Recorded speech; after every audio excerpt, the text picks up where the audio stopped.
Welcome to Community Intervention and Prevention, where we discuss domestic violence and how communities can help create change. Coming to lifestyles, it changed my life so much that I know I'm better. I'm worth something. There's not a lot of kids that have parents that will support them. We believe that prevention starts with education, and that together we can make a difference. Each week, we'll hear from survivors, advocates, and experts as they share their insights on how to break the cycle of abuse, support those in need, and empower communities to take action. I'm just thankful that I'm changing my life for me and for my daughter.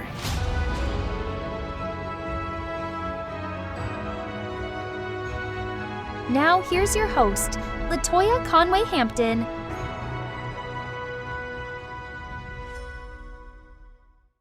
Domestic violence, narcissistic, abusive, and controlling relationships are real.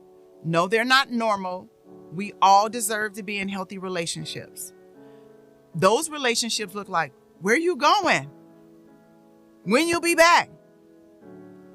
Who you going to see? What happened today? Sometimes we experience those things in our relationships, and then time after time after time, we feel like this is too much, it's mentally draining. Oh my God, what do I do? My name is Latoya Conway Hampton, and I want to talk a little bit today about recovering after trauma, after the abuse that you experienced. There is healing after this. There is. But the most important thing is that you have to recognize that you've experienced these things and they don't go away. Whether your mother was abusive, your father was abusive, your siblings were abusive, or a partner, all of that trauma changes the way your mind works. It changes the way you communicate with other people. And I have to tell you, it's been 25 years since I've been in an abusive relationship, and I get to live today a life beyond my wildest dreams. I am with a man that I love, I feel that loves me, and that's responsible.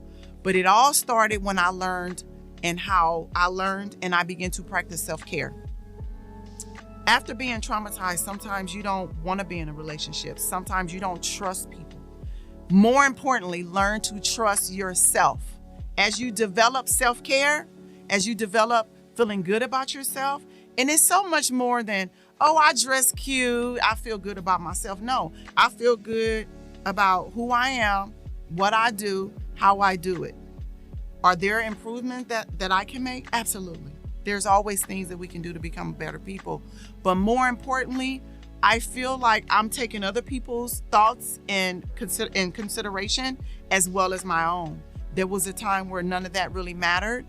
And because of that, I wasn't practicing good mental self-care because I was constantly in my mind, am I good enough? Am I worthy? Should I or shouldn't I? I wasn't practicing good physical self-care because I was always focused on other people and I didn't care about my thoughts because I wanted to help other people, because I wanted to be liked. I wanted to be accepted.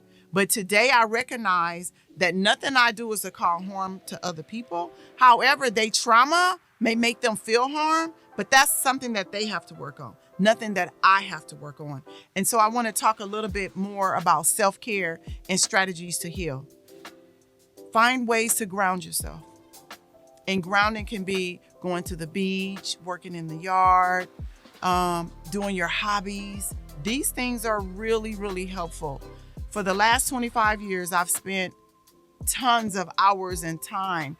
And even more so now, I'm doing more research with all of the support that we have as facilitators to help us come up with things much quicker, faster, and more efficient. I'm able to do a little bit more research and broaden my understanding. But I have on the ground, in the trench work, working at my own facility, working in jails, working in drug treatment, working with child care, working with child welfare.